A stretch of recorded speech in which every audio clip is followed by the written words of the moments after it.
నమస్కారం అండి. ఈరోజు అమ్మ ఆసరా అనాథ వృద్ధాశ్రమంలో అన్నదానం చేయడం జరుగుతుంది. గాను శ్రీ వి లోకరంజన్ గారు వారి కుటుంబ సభ్యులు అన్నదాతగా వివరిస్తున్న ధన్యవాదాలండి. మీరు మీ కుటుంబ సభ్యులు నిండు నూరేళ్లు ఆయురారోగ్యాలతో అశ్వతో వద్దని కోరుకుంటూ అన్నదాత సుఖీ భవ.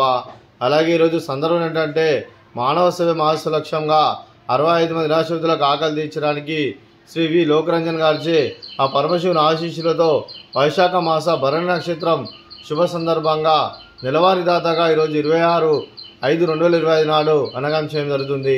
అలాగే శ్రీ వి లోకరంజన్ గారికి భరణి నక్షత్ర శుభాకాంక్షలు తెలుపుతూ అలాగే వారు ఏ సంకల్పం అనుకున్నారో అది నెరవేర్చాలని కోరుకుంటూ వారికి అంతా మంచి మనస్ఫూర్తిగా కోరుకుంటూ ప్రతి నెల ఒక పూట అన్నదానం చేసుకుని 60 మంది కడుపుని అన్నం పెడుతున్నందుకు వారి కుటుంబ సభ్యులందరికీ ధన్యవాదాలు తెలుపుకుంటూ అలాగే శ్రీమతి మంజుల విఠలరావు గారికి శ్రీ వి లోకరంజన్ గారికి వారి కుటుంబ సభ్యులందరికీ దీర్ఘాయుష్మాన్ భవ.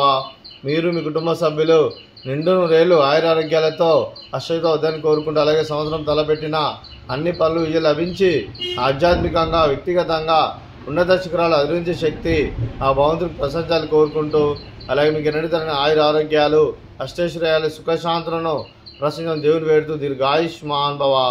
అలాగే ఆశ్రమానికి పెద్ద దిక్కువరిస్తున్న తండ్రి లాంటి పెంటేశ్వరకు మరియు విశ్వమ్మ గారికి పాదవందనం చేసి ఇక్కడ 365 రోజులు నిత్య ఆనందం తన కాన్సెప్ట్తో ముందుకు వచ్చి తను చేస్తూ తన 100 మంది 1000 మందిని చేపిస్తున్న వెంకటేశ్వరకు మరియు విశ్వమ్మ గారి వారి కుటుంబ సభ్యులందరూ ఎల్లప్పుడూ నిండు నూరేళ్లు ఆయురారోగ్యాలతో అశ్వతో వద్దని కోరుకుంటూ అలాగే వెంకటేశ్వరకు మరియు విశ్వమ్మ గారికి ప్రత్యేక ధనం తెలుపుకుంటూ పాదాభివందనం.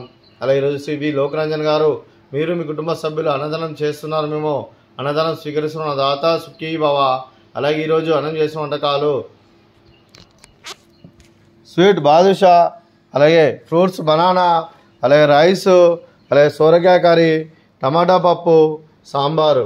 అన్నదాత సుఖీ భవ, అన్నదాత అన్నదాత సుఖీ భవ, సుఖీ భవ, సుఖీ భవ, సుఖీ భవ.